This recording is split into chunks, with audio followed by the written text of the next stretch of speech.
Hi, let's talk about ser versus estar, two very common verbs in Spanish that you're going to want to differentiate. Now, it's confusing because they both mean to be, but you use them differently depending on the context. But thankfully, there's a set of rules that dictate when to use ser and when to use estar, so let's break it down. The word ser is used when you're talking about a permanent state or an innate quality of an object. Meanwhile, estar is used to describe a temporary state or condition. Notice the difference between the woman is tall and the woman is sad. Both sentences describe a woman, but one is a fixed characteristic while the other is a more transitory state, unless the woman is just a sad person, that her sadness is a defining characteristic. But typically, when you're referring to someone's emotions or something that's generally temporary, you want to use estar. So permanent versus temporary. This is the big picture when it comes to ser versus estar. Let's take a look at each in a little bit more detail now so we can flesh out the more nuanced differences. Starting with ser, here's an acronym that's commonly used to remember the major scenarios where ser is used. The D stands for description, so it can be anything from names to nationalities to physical descriptions. So an example would be soy Raúl, I am Raúl. You can also say eres turco, he is Turkish. Anything that sort of describes who you are or who someone is.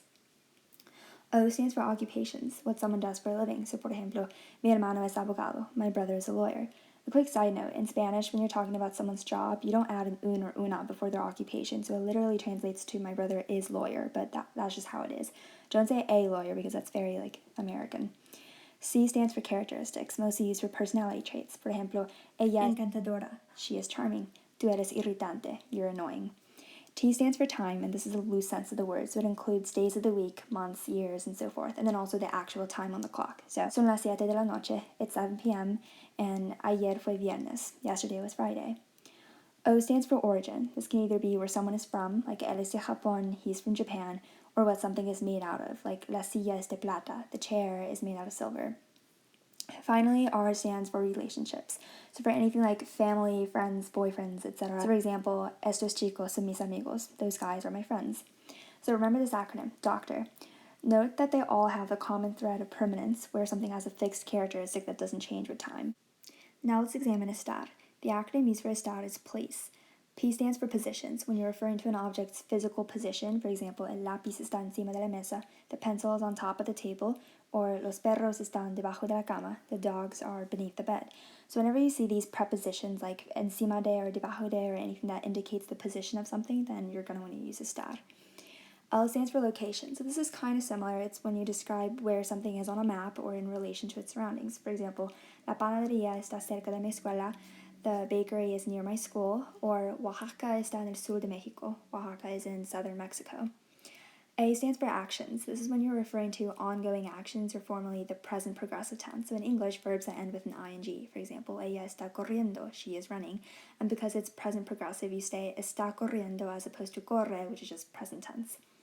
C stands for conditions. These are temporary, things like sickness, tiredness, euphoria, anything that's short-lived. An example is estoy confundida, I am confused. I'm probably not going to stay confused. It's not a permanent state of mind, so it'd be classified as a condition. Finally, E stands for emotions, and this one's pretty self-explanatory. Just like with conditions, your emotions are temporary and they don't define you, which is why you don't use ser, but rather estar. So the examples are estamos emocionadas, we're excited, and el niño está enojada, the child is mad. These are both feelings and they're not going to last, so you want to use estar in these situations. So, quick recap. Ser is associated with permanence and use the acronym DOCTOR, and estar is associated with transience and use the acronym PLACE. Let's end with a quick discussion of words that can change meaning depending on if it's preceded by ser or estar, because some words have a dual nature that can be used in multiple situations. So, the first is aburrido. Ser aburrido means to be a boring person. You're boring and that's your personality. Estar aburrido is to be bored, so like when you're feeling bored in the moment. Listo is another. Ser listo is to be clever, intelligent. So again, it's a descriptive adjective. And estar listo is to be ready. So estoy lista para el torneo. I am ready for the tournament, and that's how I'm feeling right now. Another example is seguro. Ser seguro is to be safe, like that place is safe, es el lugar seguro, while estar seguro is to be certain. Estoy segura que está mintiendo. I'm certain that he's lying.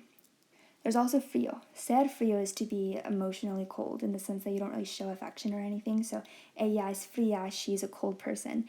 Meanwhile, if you say estar fría, that's used for when someone actually feels cold because of the weather. Okay, that's it. Hope this video helped. If you have any questions, feel free to leave a comment. Thank you.